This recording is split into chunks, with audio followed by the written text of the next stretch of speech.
Assalamualaikum warahmatullahi wabarakatuh. Perkenalkan, nama saya Bintang Aulia Putra, mahasiswa semester 3 dari Prodi Keperawatan Universitas Muhammadiyah. Dan di sini saya ingin menjelaskan tentang PPT saya yang pertama dengan judul Kecukupan Oksigen dan Sirkulasi Perubahan Irama Nafas dan Bunyi Jantung. Konsep dasar oksigenasi.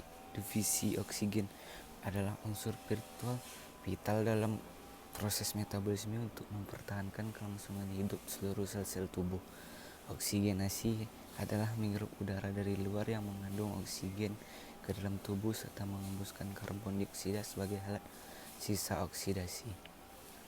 Sistem tubuh yang berperan dalam kebutuhan oksigenasi. 1. Saluran pernapasan bagian atas adalah hidung, laring, faring, epiglotis.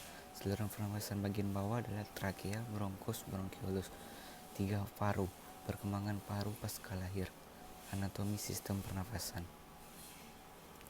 Anatomi saluran pernapasan bagian atas. Anatomi saluran pernapasan bagian bawah. Frekuensi pernapasan normal pada bayi atau anak. Proses fisiologi oksigenasi. Proses bernafas. 1. Ventilasi. 2. Difusi. 3. Perfusi. 4. Transport dari oksigen dan karbon dioksida. Faktor-faktor yang berpengaruh terhadap kebutuhan oksigenasi. 1. Faktor fisiologi. Menurunnya kemampuan mengikat oksigen seperti anemia. 2. Menurunnya konsentrasi oksigen yang diinspirasi seperti pada obstruksi saluran pernafasan bagian atas. Hipovolemia, sehingga tekanan darah menurun yang mengakibatkan terganggunya oksigen. 2. Faktor perkembangan. Bayi prematur yang disebabkan kurangnya pembentukan surfaktan. Bayi dan toddler, adanya risiko ISPA. Anak usia sekolah dan remaja, risiko infeksi saluran pernafasan dan merokok. Dewasa muda dan pertengahan diet yang tidak sehat. Kurang aktivitas, stres yang mengakibatkan penyakit jantung dan paru-paru. Dewasa tua, adanya proses penuaan yang mengakibatkan kemungkinan arteriosklerosis, elastisitas menurun, ekspansi paru menurun. 3. Faktor perilaku. Nutrisi, ekserkis, merokok, substans abuse atau alkohol dan obat-obatan. Kecemasan.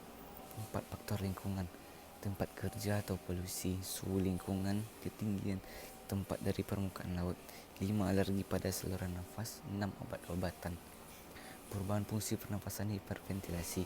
Hiperventilasi adalah ventilasi yang berlebih untuk mengeliminasi karbon dioksida normal di vena yang diproduksi melalui metabolisme selular.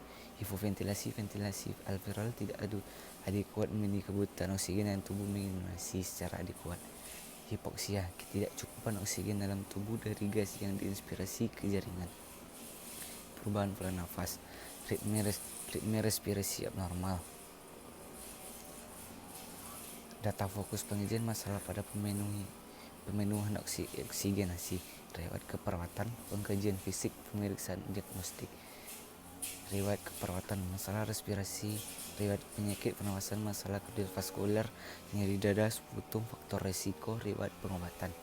Pemeriksaan fisik, inspeksi, palpasi, perkusi, auskultasi. Pemeriksaan diagnostik, kultur sensitivitas, sitologi, BTA, basil tanam, tahan asam, spirometri.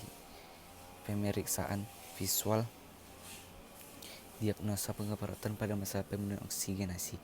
Bersihan jalur nafas tidak efektif, pola nafas tidak efektif, gangguan pertukaran gas, penurunan kardio output, rasa berduka, coping tidak efektif, perubahan rasa nyaman, potensial atau risiko infeksi, interaksi sosial terganggu, intoleransi aktivitas, dan lain-lain. Rencana keperawatan. 1. Mempertahankan terbukanya jalan nafas. 2. Mobilisasi sekresi paru. 3. Mempertahankan dan meningkatkan pengembangan paru. 4. Mengurangi atau mengatasi hipoksia dan kompensasi tubuh akibat hipoksia. Meningkatkan transportasi gas dan kardiak output dengan resusitasi jantung paru RJP yang mencukupi tindakan ABC. Mempertahankan terbukanya jalan nafas. Pemasangan jalan nafas buatan. Latihan nafas dalam dan waktu efektif, posisi yang baik, pengisapan lendir, pemberian obat. Mobilisasi sekresi paru, hidrasi, humidifikasi, postural draining. mempertahankan dan meningkatkan pengembangan paru, latihan nafas, pemasangan ventilasi mekanik, pemasangan chest tube dan chest drainage, mengurangi atau mengoreksi hipoksia dan kompensasi tubuh akibat hipoksia, nasakanul bronchopharyngeal, kateter, masker oksigen, aerosol mask, ETT. Meningkatkan transportasi gas dan cardiac output. Airway adalah mempertahankan kebersihan atau membebaskan jalan nafas. Breathing adalah pemberian nafas buatan melalui mulut ke mulut dan atau mulut ke hidung. Circulation dan memulai kompresi jantung atau memberikan sirkulasi buatan. Dan yang kedua, pemeriksaan fisik, dehidrasi overload cairan, edema, kurang mineral akibat patologi sistem metabolik endokrin. Ketidakseimbangan volume cairan tubuh, defisit volume HCF adalah berkurangnya cairan isotonik plasma, disebut dehidrasi. Penurunan 2%, dehidrasi ringan. Penurunan 5%, dehidrasi sedang. Penurunan 58%, dehidrasi berat. Kausa dehidrasi: ekstrarenal, gastrointestinal, muntah, diare, ileostomi, fistula biliaris, perdarahan kulit, diaforesis, luka bakar. Renal, penyakit ginjal, nefritis, diuretik, defisiensi aldosteron, penyakit Addison. Gambaran klinis dehidrasi: lesu, lemah dan lelah, anoreksia, haus, hipotensi, mukosa mulut kering, lidah kering, turgor menurun, oliguria, takikardi, pusing, sinkof, kesadaran menurun. Penata laksanaan dehidrasi itu memberikan maintenance cairan dan ganti kehilangan cairan yang masih berlanjut. Volume per volume, pemberian cairan dibagi rata dalam 4 jam kecuali keadaan khusus. Kebutuhan volume 24 jam per M2. Kelebihan volume HCF: edema, menumpukan cairan interstisial yang berlebihan. Edema disebabkan oleh 4 mekanisme peningkatan tekanan hidrostatis kapiler, gagal gantung kongestif, COP collect, osmotic pressure yang menurun, peningkatan permeabilitas kapiler pada peradangan obstruksi. Terima kasih, sampai di sini presentasi saya. Lebih dan kurang saya mohon wabillahi taufiq wal hidayah. Wassalamualaikum warahmatullahi wabarakatuh.